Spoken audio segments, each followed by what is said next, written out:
When my sister Emma asked me to house sit, I jumped at the chance. Her farmhouse in the woods was the perfect escape from my tiny apartment.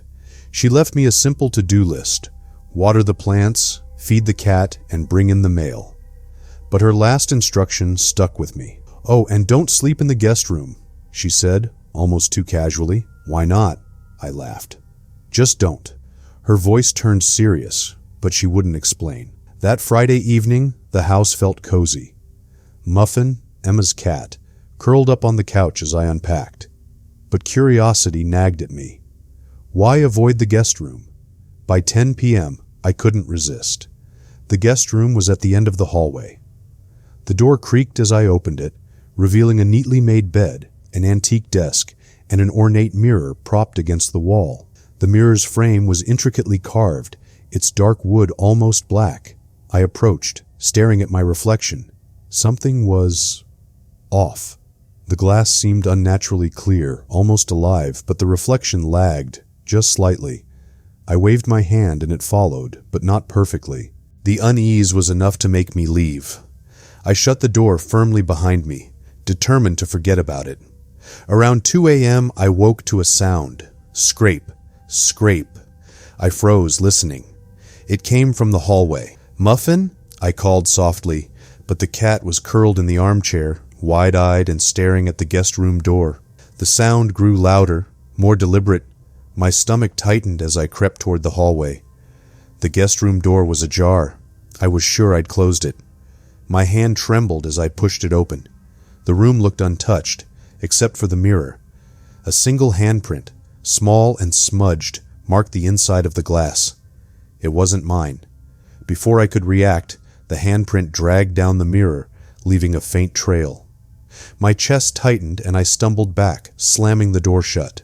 The next morning, I chalked it up to a nightmare. Sleep deprivation can mess with your mind, I told myself. But the unease lingered.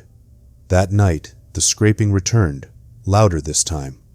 It moved through the house, downstairs, upstairs, then back to the guest room. I didn't want to go in, but it felt like something was pulling me. The mirror seemed brighter, reflecting the faint moonlight.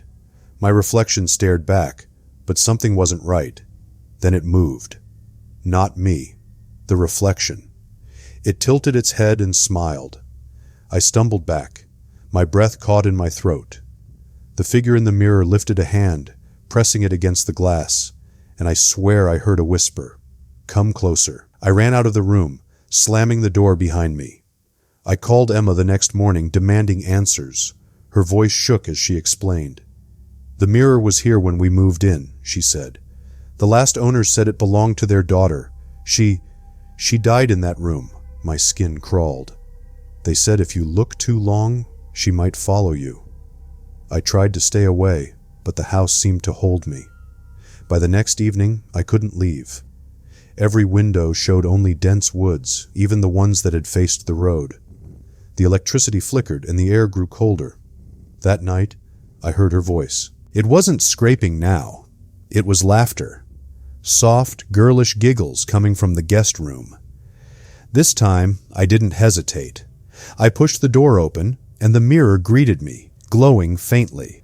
My reflection was waiting, smiling, her eyes gleaming with something sinister. The giggles grew louder, surrounding me, as my reflection stepped out of the glass. I left the house that day, but even now I feel her. Mirrors are covered in my apartment, yet in the corner of my eye, I catch glimpses of a little girl smiling. I know she's here,